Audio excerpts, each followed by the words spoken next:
Hello, ladies and gentlemen. Welcome to the Joe Emilio Show. I'm your host, Joe Emilio.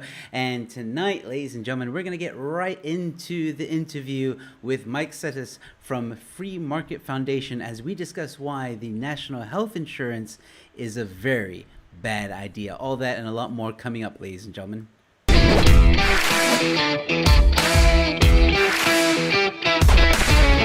Hello, ladies and gentlemen. And as promised, Mike is in the house. There he is, ladies and gentlemen. Hello, Mike.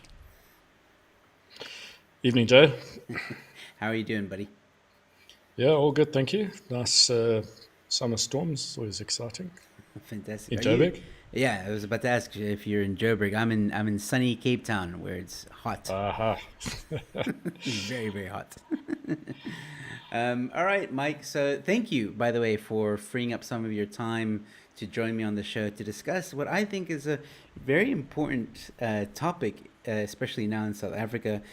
There's been, as of late, a very big push by the ANC to implement the national health insurance. They're trying really hard to make it happen. And recently, you were on David Ansara's podcast, and I watched that episode. I highly recommend people to go watch it, where you were saying how it's a pretty bad idea. But I thought, hey, let's get you on the show. Let's talk about it. So yeah, Mike. First, just so people understand where you're coming from and who you are, like just explain what you do for a living, who you are in the Free Market Foundation, and why people should value your opinion.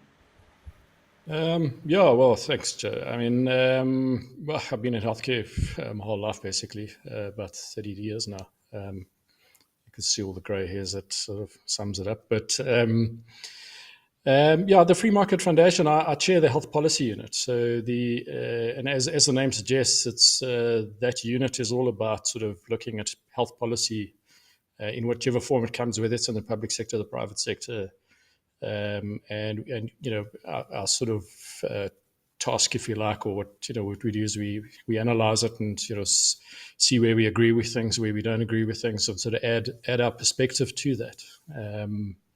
As an NGO, I mean, the function of that, I think, is to create perspective so that there's debate around policy, that it's not just passed through without sort of any critical analysis, if you like.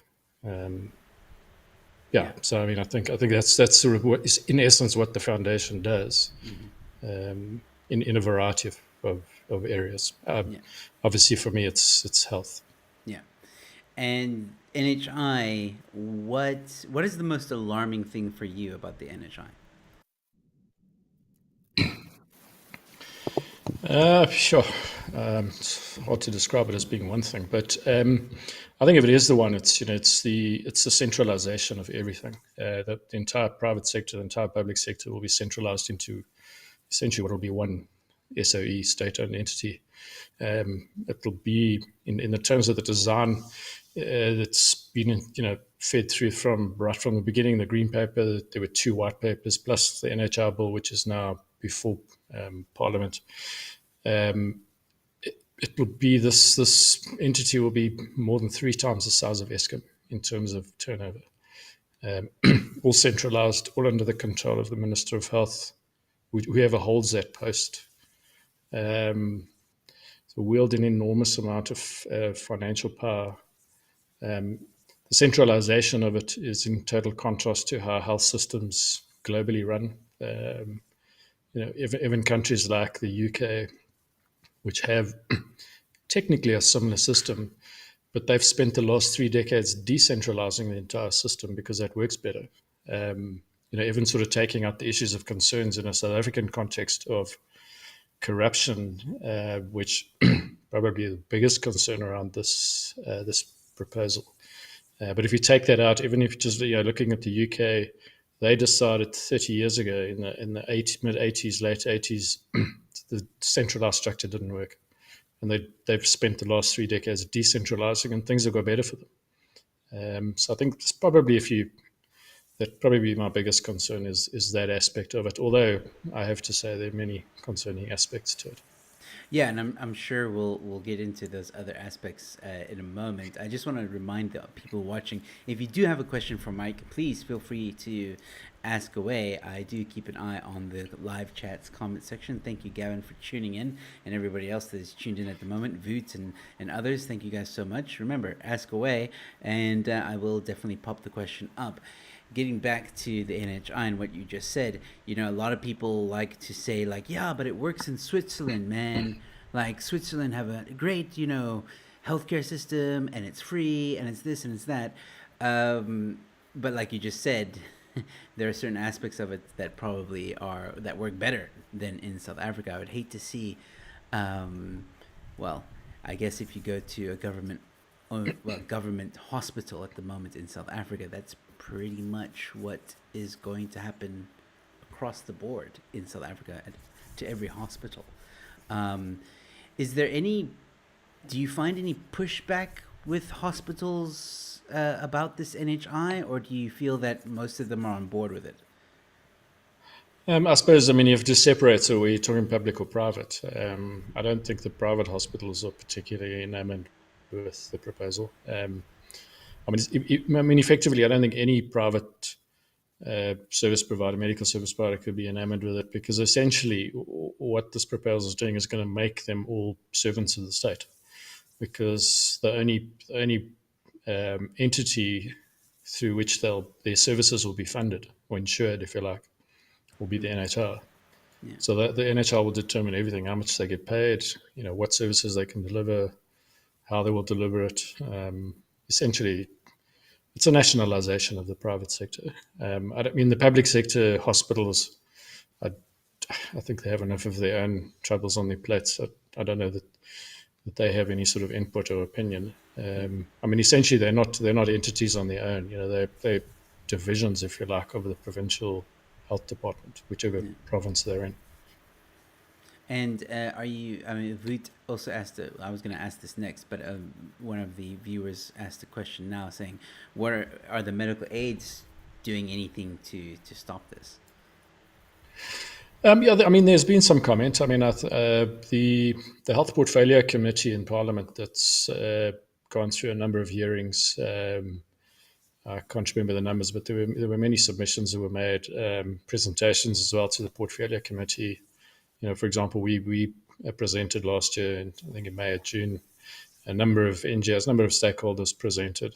I think that, yeah, the schemes have sort of have put in their concerns, and I think they're all fairly valid. I think what's interesting is that some of them have put alternatives on the table, which I think is the best way to sort of go about this and have a look at it. Look at what's best practice internationally, what's worked, what hasn't worked. I mentioned things about the NHS earlier and how they've changed. Those sorts of things. Bring that in. There's an enormous amount of knowledge and skill in the private sector, and I think government could do well to actually leverage off that, rather than sort of have this approach that we're going to come in and take over everything, and you'll just do whatever however we decide it. That's the way it'll be. Fait accompli. Yeah, that's typical ANC, isn't it? But you mentioned earlier, there's some other issues with it. So let's get into those. A number of issues I think that are going to come along with this. We've mentioned already, that it's centralized, which is a huge problem. You just mentioned that the health minister is going to have immense powers to decide on a lot of things, and people are pretty much going to be paid. Poorly, I'm imagining, but basically government gets to decide who gets paid what and all that stuff, and not to mention all the possibilities of corruption. But what else could possibly go wrong, or I think would go wrong, but let's just say possibly for now. I would say probably, but that's me.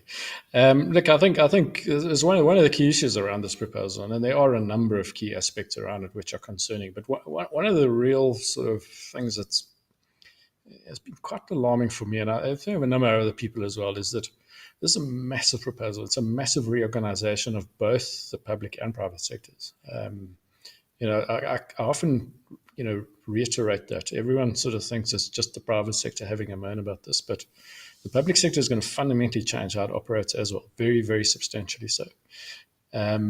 Now, you're talking about a combination of about R500 billion worth of the two sectors together, private and public. And the lack of technical analysis work, feasibility studies, is alarming. There's just virtually been nothing. The proposal's well over a decade old now, and there's been virtually no technical feasibility studies in this thing. It's just purely uh, based on ideology, sweeping rhetorical statements of, because it's a monopoly purchase, so the NHR fund will bring costs down. But okay, well, let's test that. None of that's happened. So it's this proposal has largely been driven on ideology, very much a socialist ideology. Centralization under state control, we'll determine price. You know, real economics is vastly different to that. I think one of the key alarming issues is that really there's very little analysis has been done on this. It's the whole thing is based largely on an ideological belief that bigger will be better and bring about cost savings and deliver better healthcare. How, nobody knows, but that's a sort of statement that's made. Yeah, I chuckle a little bit, and I probably shouldn't chuckle because this is kind of a serious situation. Um, because we could see, like, okay, for example, like my mom, getting a little bit personal here, but my mom battled cancer, and she's luckily in remission now. But she had to use government hospitals, and in the Western Cape, they're slightly better than others. But then again, it depends where in the Western Cape. But regardless, she had to wait months before being seen. They would only take her if it was like a critical situation, and we unfortunately couldn't afford, private health care. And it really worries me because am I wrong to assume that if NHI kicks in, that everybody would pretty much face that same kind of treatment where we'd have to wait months before being seen, unless of course, it's like a critical situation, like you come in with a gunshot to the head or something.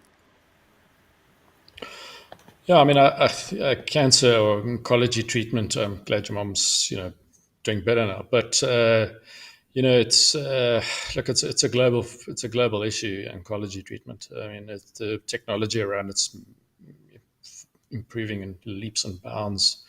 Enormous amounts of research, treatment protocols, medicines are improving. All these things come at a very high price. But I think the issues that you're referring to, not so much that concern. It's more concern of around large public systems. Whether you go to the UK or Canada, these big centralized systems. Generally, one of the key elements or key measures to reduce cost or to contain cost is reduce waiting periods. So you actually force people to wait for treatment. So it doesn't all access is limited in terms of that. So that's not uncommon in large public health or public health systems per se. So I don't think that's we're not unique in that aspect in South Africa. I think the key issues from my side around the treatment that is available in the public sector is that what we see at the moment in the system is massive amounts of wastage, frauds, corruption is rampant. Money's just lost and spent on not on the health system. So I think the key issue is that the system right across the board could be much better than what it is at the moment by virtue of just fixing those problems. The government's frameworks have been largely dismantled in the public sector, such that there's no accountability. Medical professionals in the public system, not all of them, but a large percentage of moonlight. Where they're employed in the public sector, they earn their salary, but they're actually working elsewhere, and often the private sector. So they're working two jobs, but keeping their public sector salary. But there doesn't seem to be any any sort of accountability around that. Now, you imagine that if you just fixed up those sorts of things, all of a sudden your level of care across the board would improve. But we don't see that. Yeah, well, that's also true. I think what I was trying to say earlier was that because of the issues even that you just mentioned now, NHI being implemented across the board would lead to everyone waiting, which is a problem. Like nobody would get healthcare quick enough anywhere, because if corruption is so rampant, there's not enough. I mean, I hear stories of people not having what's that thing that they somebody comes in an emergency and they put like a mask over them, but they're also squeezing it for air.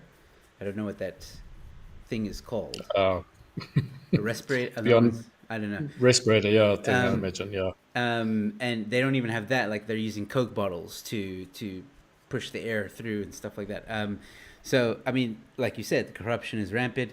Corruption would probably be even worse if it was centralized, and people wouldn't get proper health care. The moonlighting thing that you mentioned now is very interesting to me. Is it illegal to moonlight in the medical sector? Or is it like just common practice now that nobody cares? Yeah, so there's something in the public sector called REWAPS, which is an acronym stands for remunerative work outside the public service. So medical personnel in the public sector can perform paid work outside the public sector, but it's limited to a small percentage of their overall work hours. I can't remember the exact number, but it's a small portion of their total work hours. But the reference to moonlighting is that's what's happened with that now is that's been abused to the extent that the percentage of time that is being spent outside the public sector is now no longer a minority, and in some cases it's more time spent in the private sector earning income on a fee for service basis, so billing. You know, one of one of my colleagues at the health policy unit did an analysis some years ago, and they found that some of the public sector doctors, their private practices were one of the highest paid practices out from medical schemes, but yet they were permanently employed within the public sector. So how much time were they spending in the private sector outside, away from the public sector, to be able to be one of the highest earners from medical schemes?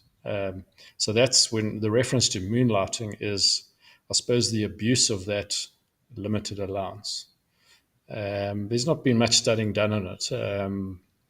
Wits University professor Letitia Raspel is her name. She did a survey on this some years ago. It was quite a fair. I think it was about 8 years ago.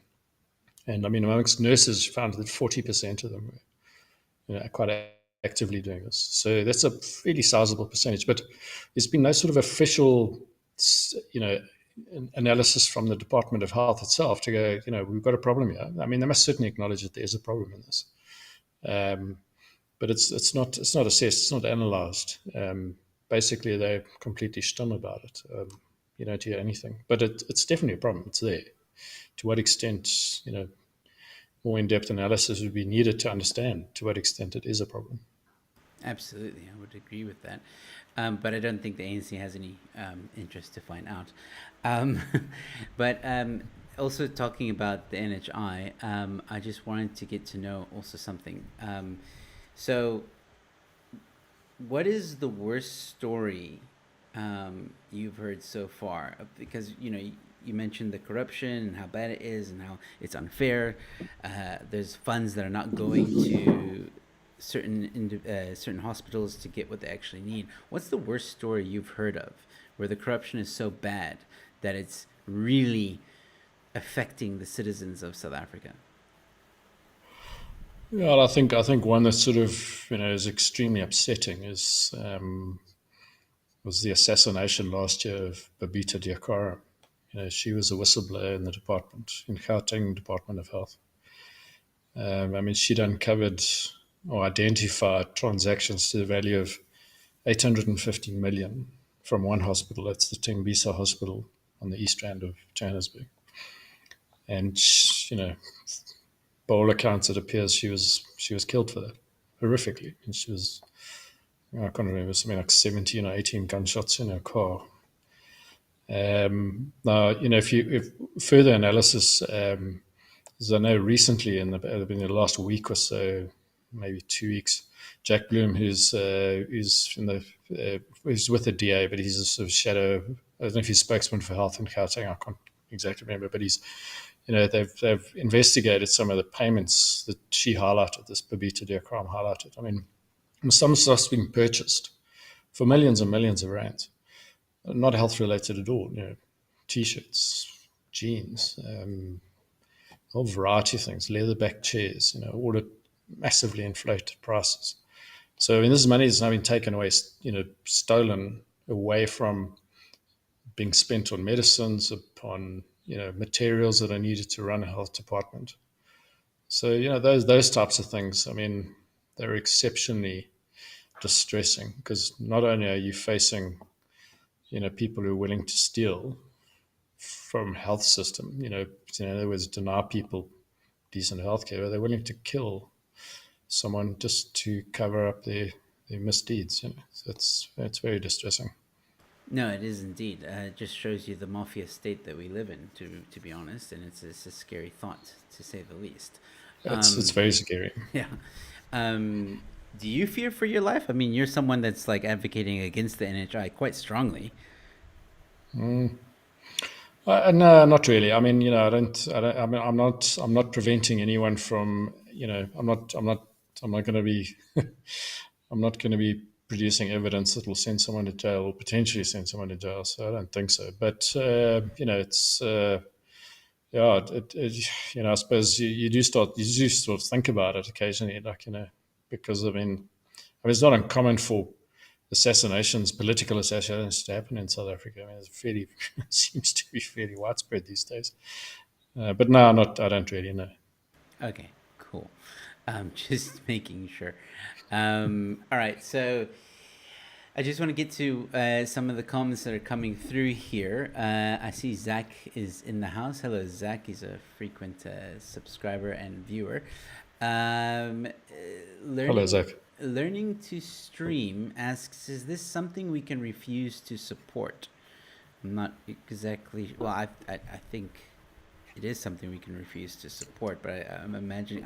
I'm assuming he means, is there like, can we like do public commenting on it or something like that?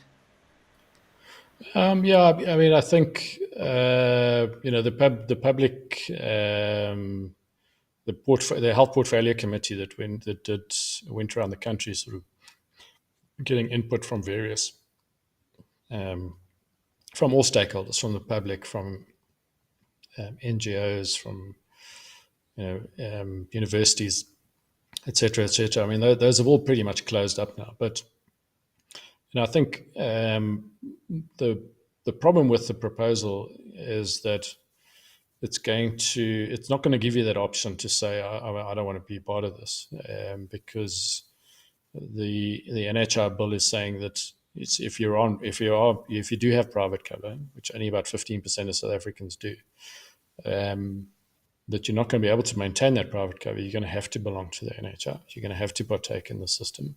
Um, so that option's being taken away from you. Well, assuming if the bill does come in. But I'd say that the biggest thing, and I mean, I think certainly from where we sort of stand as an NGO, is that I think, and through the democratic process, to get people to the ballot box, that's where I think we can have the biggest impact on this, because I, it is certainly every other political party outside of the ANC is opposed to the NHI, without exception. All of them are. Um, so I think if we can have a change in political power in South Africa, then we may see a change in this policy. So I would say to your listener that that's probably the best way. Is get everyone, vote yourself, obviously, for whoever you feel is the best for you, but try and get everyone else to vote. I think South Africa's our participation in democracy has dwindled over the last years. People, I think, feel a little bit like it's not worth it. It doesn't make any difference. But I think it can, and I think if that was one thing that I could do, is to try and get more people to vote, it would be that. And I agree with you 100%. I often say on this channel that like I know it's difficult to choose who to vote for. I know that South Africa feels abused by politicians in a way, but we have to go out and vote and just find the one that aligns closest to your belief system or principles. It's not going to be perfect, but surely there has to be some party that is better than the EFF or the ANC. Yeah, I mean, I think it's about embracing democracy. The ANC has held a hegemony over South Africa for the last 30 years. Um, and I, and to be fair, I mean, any party that holds that level of hegemony uh, is is probably going to lose touch with the electorate. So I think what we see in the future, which is almost certainly going to be coalition politics, coalition governments. It's going to be messy initially, but I think ultimately, as the democracy matures, I think it will improve. Because in any country that has a one party state will always fall into will not be as effective as a multi party state. Because everyone, any person is in a situation where they have total power, total control, total autonomy, they become complacent. Political parties are no different. So I'm excited about the future. I must be honest. I think we're facing a watershed. I hope so. I don't think a lot of people share your sentiment. But I mean, I'm 50-50. I think I put a lot of my hope, and this is no secret, on Cape Independence. Um, who knows which one's going to happen first? But we'll see. So going back to the NHI very quickly. I don't think a lot of people will know. I think we understand the concept that a lot of people either pay through taxes to help fund the NHI and keep it going. But is there any details as to how exactly the ANC plans to implement the NHI? Like, is it something that we sign up to willingly, those who can afford it, or is it something that's just going to be taxed? It's going to be text. I mean, but even those details are pretty sparse. There's no specific details on how it will be taxed. I mean, it's the bill, not the bill, the white papers proposed sort of a variety of taxes, either VAT or a payroll tax or a surcharge on income tax rates. So the fundamental difference between those, a payroll tax affects everyone, right from the lowest income earner who may be below the tax threshold, right through to everyone. Whereas a surcharge on income tax only affects those who are above the tax threshold.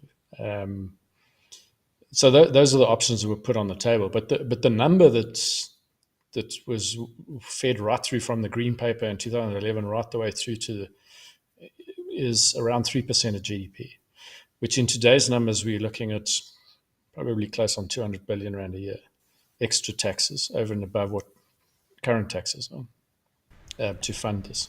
Oh my word. No, that's just, I mean, in the context of where we are economically, it's a non-starter from the get-go. But the policy still states that it hasn't retracted from that. I mean, you have comments from public officials that NHL will implement it slowly. It'll just be incremental. It won't be anything. But you can't have an incremental build on something that's saying that we're going to take over and nationalize the system. So you're either it's like you can't be half pregnant. You either are doing it or you're not doing it. It's so it's these euphemisms that are thrown at us to try and placate, but I don't buy them. Yeah, I have. Well, the guy I mentioned earlier is Zach. He's actually a doctor as well, and he's from the States. Well, he's South African, lived in the States for a while now, back in South Africa. He says NHI is a scam, and he says, Welcome back. yeah, I'm a doctor. I would know. He's one of the few doctors that are actually coming back. um, most of them seem to be on the verge of leaving, which is another topic I wanted to talk about. I think another side effect of Yeah, this NHI is there's been yeah, articles, countless articles of doctors saying that they are going to leave if NHI yeah. is implemented. From a health sector point of view, like this must be extremely alarming. It's very alarming. As it is, South Africa overall has a shortage of doctors. It's we're really on the back foot on that point. You you know we, I mean, it's the perspective with doctors to understand is that they're internationally they're mobile. Because globally there's a shortage of doctors. In many countries they have shortages. They make it easy for doctors to come in. They give incentives to come in. So to immigrate's not a it wouldn't be as big a deal for average citizens like you or I. Maybe our qualifications are not that much in demand. Um, so yeah, I mean, it makes no sense to get to a point where you're going to dictate to a doctor, say to him, "Well, you're going to work where we're going to tell you. We're going to pay you what we're going to tell you." I mean, what do you think a doctor's going to do? He's going to say, "Well, stick that where the sun doesn't shine," because that's exactly what's going to happen. I'll give you a perfect example of this. I mean, it's no big secret that this whole health model has been built on the Cuban health system. And, we all know that the ANC is enamored with Cuba and its, supposed achievements as a socialist state. In the health system that they nationalized going back many years, the country lost a third of its doctors within a year.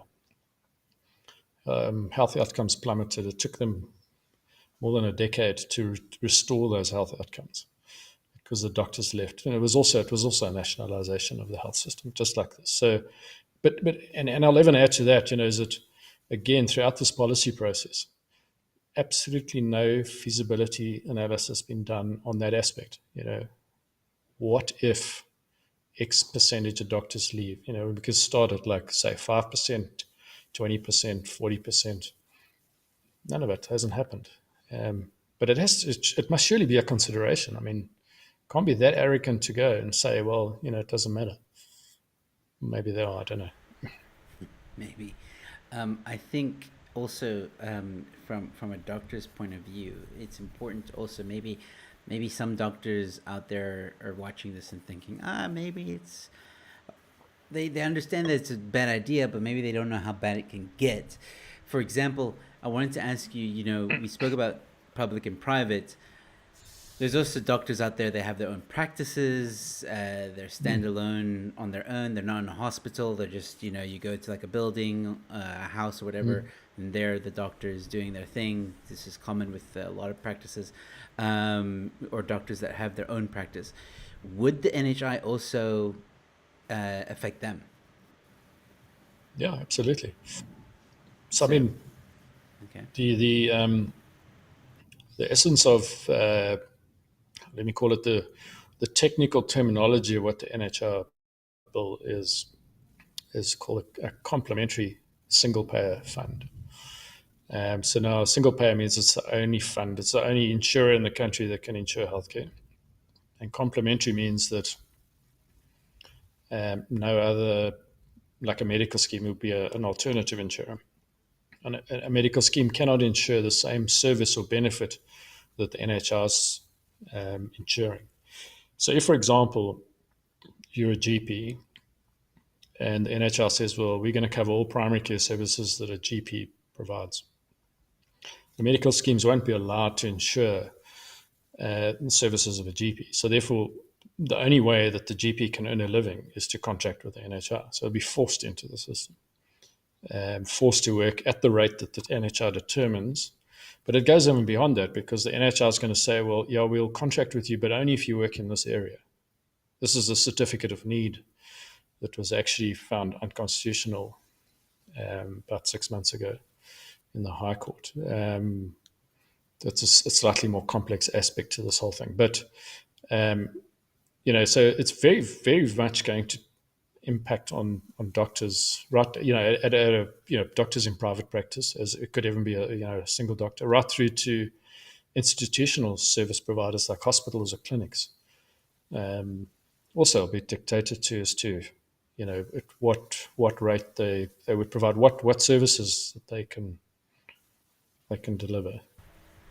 Yeah, and I think that's very important to make a distinction on that, or not a distinction, but to mention that, because you a lot of the times when NHI is spoken about, some people think like, oh, it's hospitals, only hospitals, but no, this is across the board. Whether you're, and I imagine any kind of doctor, whether you're a psychiatrist or psychologist, a dentist, doesn't matter, anything to do with medicine, you're going to be affected by this, right? Absolutely. I Yeah. mean, look, okay. I mean, to be fair, though, I mean, the basket of care that the NHR is going to deliver has still not been determined or decided upon. So we don't know what that is. But that in itself is another alarming aspect to this. Yeah. Yeah. Is they're putting this whole thing together, but they haven't said what they're insuring. So they haven't costed it. But how can you cost it if you don't know what you're delivering? Are you You know, it's, serious? it's That's they have uh, no idea. well, they haven't decided that. So they're plunging into this thing to go, okay, well, we'll decide later what we're going to cover and what we're not going to cover. But we might find out later that it costs more than we can afford. But don't worry about it now. It's not important. This is That's essentially what it's saying. I mean, uh, typical ANC. But but okay. So you also mentioned how the NHI, they're going to be the only ones who can insure everything. So this will obviously, if there's no other insurance company that is allowed to offer insurance for healthcare, this is obviously going to, like, people like Discovery, or companies like Discovery and other companies that offer health insurance. This is going to run them out of business. yeah. Look, I mean, if it comes in the way they intend, it's going to diminish their role dramatically, or all medical schemes. As I say, because the way in which the complementary nature of the system is that, if we, for example, as the NHR say we're going to cover dentistry, then medical schemes can't cover dentistry. If we're going to cover hospital care, then you can't. So you'd only be able to cover sort of the things outside of what the NHR insures. But So yeah, it would. as you just stated, we don't know what those are. We don't know, and that's the point. Is that it's also the argument that this thing is affordable, but you don't know what you're delivering. So how can you even make any statement about affordability or even cost if you don't actually know what you're delivering? It's the most bizarre proposal. I mean, this is the whole point about it. Is it lacks any form of rationality from top to bottom. How do you decide you're gonna build something, whatever it is? You're gonna build a car. You're a automotive manufacturer, but you have no idea what it's gonna cost you to build this car. Yeah, But you're gonna proceed to go ahead and you're gonna sell it. We don't know what the price is yet, but hey.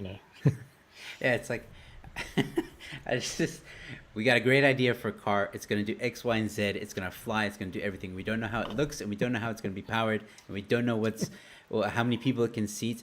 We don't even know if it's gonna fly. But give us your money. It'll be fine.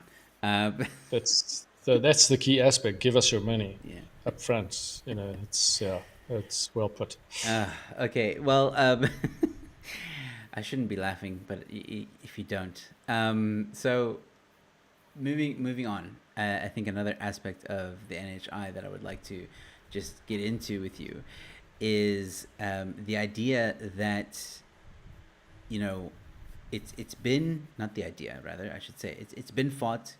There's been certain things. Well, actually, let me ask you this: where are we at the stage now? Like, is it being implemented? There still discussions around it? Is it being fought? Is it coming back? What stage are we at here? Yeah, so the NHR bill was presented to Parliament Cabinet in I think it was July 2019. So some 3.5 years ago. So it's, it's one of the key attributes of the system is that it all takes quite some time before things happen with it. But recently, there was a big push in the Health Portfolio Committee to try and pass it. The process about which it will be passed is that if the Health Portfolio Committee, which is made up of a small number of members from various political parties, but the ANC has a majority in that party, so it just needs a majority to pass the bill. But it has to go through various processes. It has to examine the key issues that are raised by the various members of the committee. So it can't just be passed without those processes first happening. So there was a fairly strong push recently now to have it passed, but that hasn't happened. All the parliamentary all the committees have closed for Parliament. Only Parliament rises on Tuesday. Well, today I think it was. So Parliament's closed until next year. But if that happens, it then gets voted on in Parliament, and again, it just needs a majority to pass. But once that happens, it then has to go to the National Council of Provinces to pass, and it's hard to tell, but it's likely it will pass there again. But all these things do take time. So it's not absolutely imminent, but it's certainly getting closer inch by inch as we proceed. And let's say it goes through, it can still be contested in court, right? Afterwards. Yeah, I think a number of stakeholders have publicly stated that they will definitely go to court on this. I think one of the most promising things for me was I mentioned earlier the certificate of need. There was a court case in June this year in which, under the National Health Act, government tried to pass a section of the act which has actually been sitting in abeyance for quite a number of years. It needed regulations to give them effect. So government tried to pass implement these regulations, and Solidarity and a number of other private practitioner associations took them to court and said that the certificate's unconstitutional.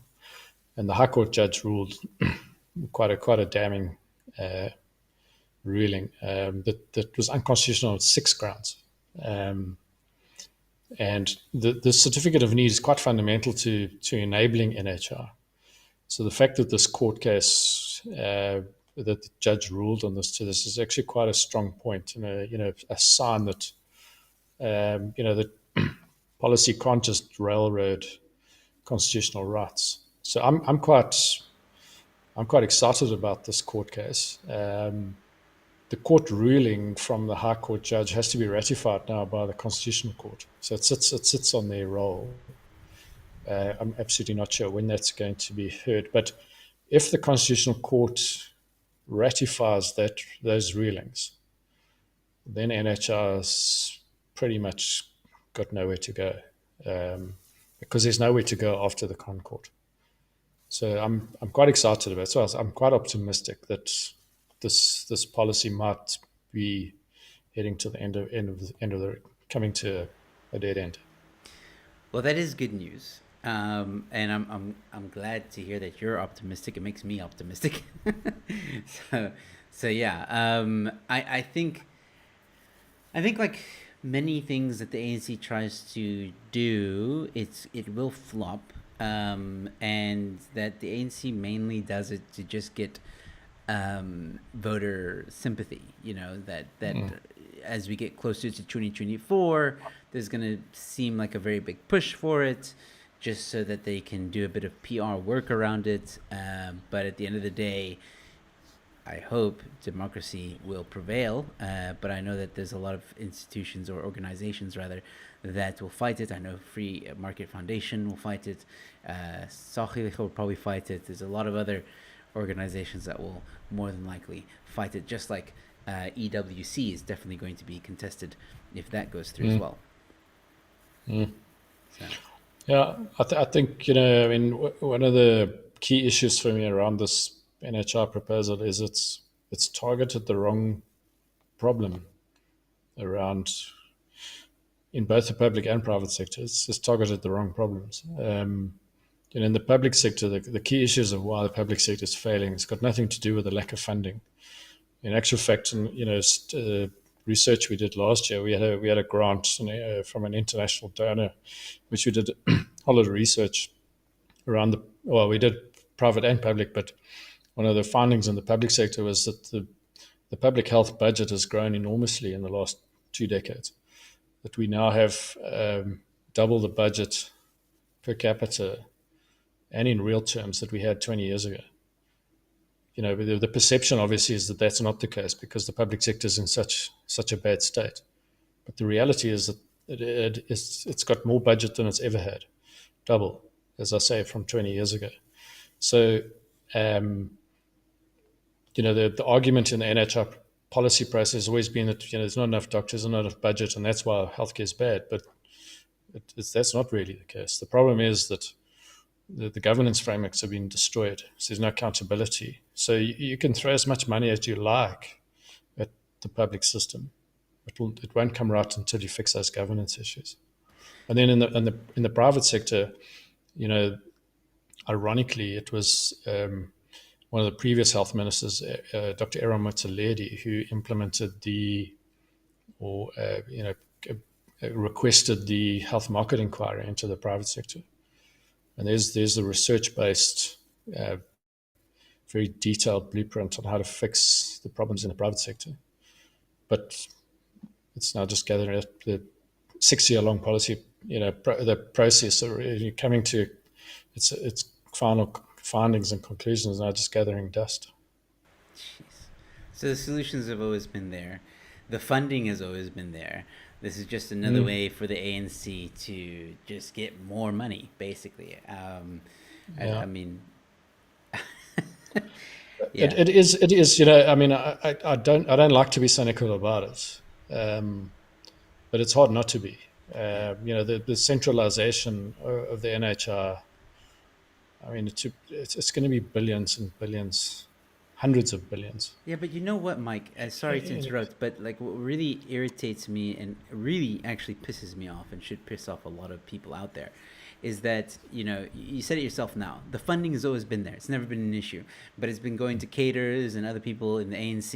It's been milking pockets or whatever however you want to put it. While pregnant women are lying on the floor of a hospital because there's not enough beds for them. Yeah.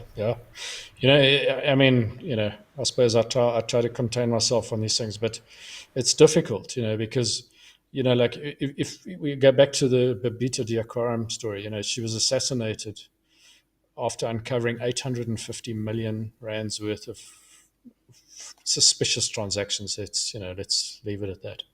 850 million, that's nearly R1 billion at one hospital. There are over 400 hospitals, public hospitals in South Africa. So if that's happening at every public hospital, I doubt it is happening at everyone. But, we are not talking about small change. We are talking about astronomical amounts of money that are being wasted, that are being stolen. And as you say, women, pregnant mothers have to lie on the floor because there's not enough money to provide beds or build new hospitals. Yeah. Like I said, you hear stories almost every day about this. I remember reading, to your point, about the transactions. Just the other day, I think I read an article. The DA was asking for an investigation into a hospital. I can't remember where it was, where the same thing you said, where jeans were bought and armchairs. They said it was chairs or hospital beds, but it was actually armchairs that were bought. And when they went to go look, like even if this stuff is even there at the hospital, it wasn't. And then I think one of the ministers of the ANC, or I don't know, some health department official was trying to say like, no, we did buy the stuff, we just mark it as jeans. What? Why? Because it was supposed to be like towels or something like that. It was supposed to be normal medical supply, and they're like, no, we just mark it as jeans. If it's coming up as jeans on your system, that means someone had to program that in to say jeans. Why would you do that? Like, it doesn't make sense. Well, Oh, and they were female skinny jeans, by the way. yeah. I mean, it's it becomes a point where you shake your head all the time because you just go, well, it's just it's nonsense. I mean, you don't even have to go and investigate it to know it's nonsense. But you know, Yeah, I don't know what's happened with that hospital. Perhaps I should look into it and see if anything's come of it. But yeah, I mean, we hear stories like this every day. People suffer. Very quickly before we run out of time, and I think you touched on it earlier, but perhaps maybe give us a little bit more of a detail explanation of what is the solution? What besides getting rid of the ANC? If let's say whatever party takes over tomorrow, what's the first thing they can do to start improving the healthcare system in this country? yeah, I think that's the key question really, and I think it's one that possibly should be the focus because I think we need to look forward as to what can be done. The one thing that I think I want to impress is that South Africa's public system for a developing economy is very substantial. I mean, there are very few developing economies with a public health system the size of ours. The ratios of hospital beds to citizens, doctors to citizens. I mean, the constant mantra is that we don't have enough, and that's why everything's falling apart. But the numbers just don't stack up. We have a very substantial public system. If it was managed properly, if there was accountability, um, if the right people were in place, skilled people to, like hospital managers, for example. I remember some years ago that um, it was found that 10%, I think it was 10% of public hospital managers had no more than a matric. Now, I can't run a hospital, I can tell you that, but I do know that it's a hell of a job that requires enormous amount of skill. So we get all those things right, we would improve healthcare dramatically in South Africa. And in the private sector, the system's been left to run amok for 20 years without any proper regulatory intervention. The blueprint's there, though, as I said, in terms of the health market inquiry. So those two things there: fix the governance, fix the accountability in the public sector, get the health market inquiry recommendations implemented, and we'd have dramatic improvements across both sectors in I don't think a very long space of time. It needs the political will for it to happen, though. Yeah, and just is there anything else you want to mention about the NHI before we end off? Jeez, this thing has perturbed me for years. But yeah, I know. Like, I mean, I think it's a bad policy for so many reasons. It's ideologically driven rather than on fact or any sort of rational reasoning.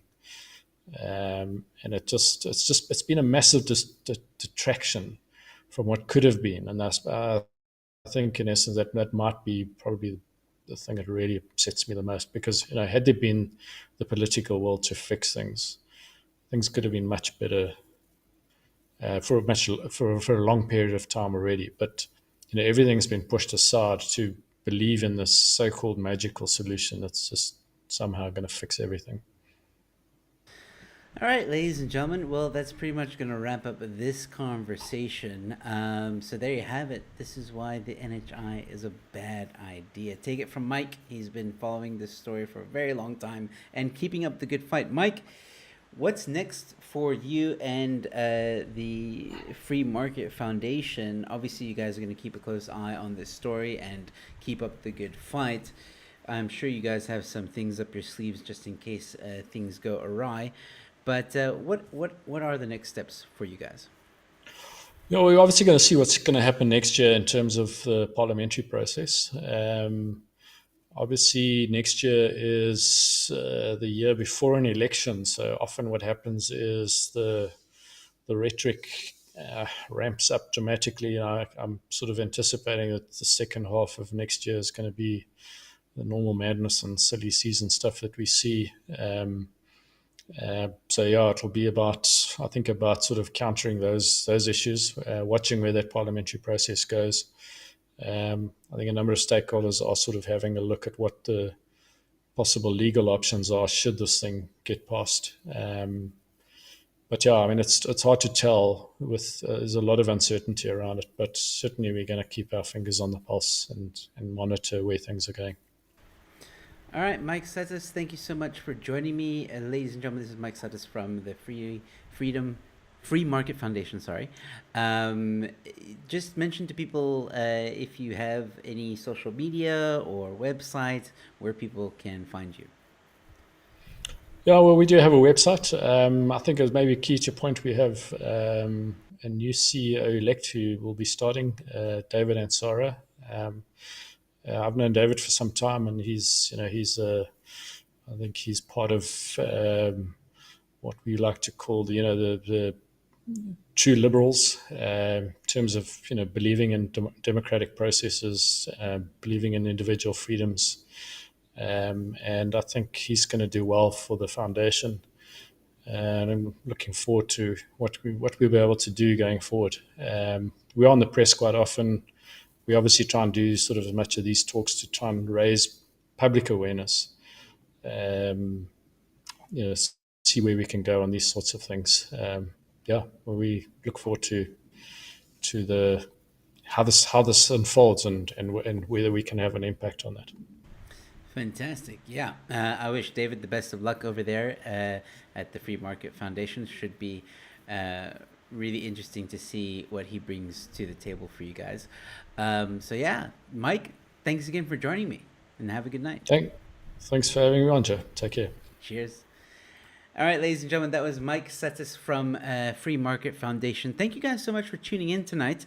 I haven't done a live stream in some time. I feel like one like this where it's an interview kind of setting, and I do kind of miss it. I have more interviews coming up, ladies and gentlemen. So keep an eye on my YouTube channel, and you'll get all the details. I want to thank Gavin Comer, Zach Alden Voot, one of 44. I love that name still. And I'm not going to thank the other guy that was in here. Well, I'm not going to thank one of them that was in here. That guy's a troll. Anyway, don't worry. It's an inside joke. So, there was also some other people that were tuning in that I want to quickly just get their names. Yeah, Learning to Stream. I've always wondered if he's really learning to stream. That's his name. I don't know if he's really learning to stream. But anyway, thank you guys so much for tuning in. And for those of you who weren't part of the live chat, no worries. I saw that you guys were watching, so thank you so much for tuning in. Ladies and gentlemen, don't forget to check out my new feature on this channel. Well, it's getting kind of old now, but it's called The News in 5, which comes to you almost every morning at 6 a.m. in the morning. But don't worry, you don't have to tune in at 6 a.m. You can always watch it anytime during the day or watch it over the weekend and catch up some very interesting information on there. And I just have fun with the news. And thank you guys so much for tuning into that. Other than that, ladies and gentlemen, that's going to be it. I got to say bye. So, yeah, I will be back on Thursday with Comedians Roast the Headlines. Zach, I did see your messages about meeting up, and we must do that very soon. All right. Ladies and gentlemen, stay safe, be kind to one another, and I'll see you at the next one. Cheers.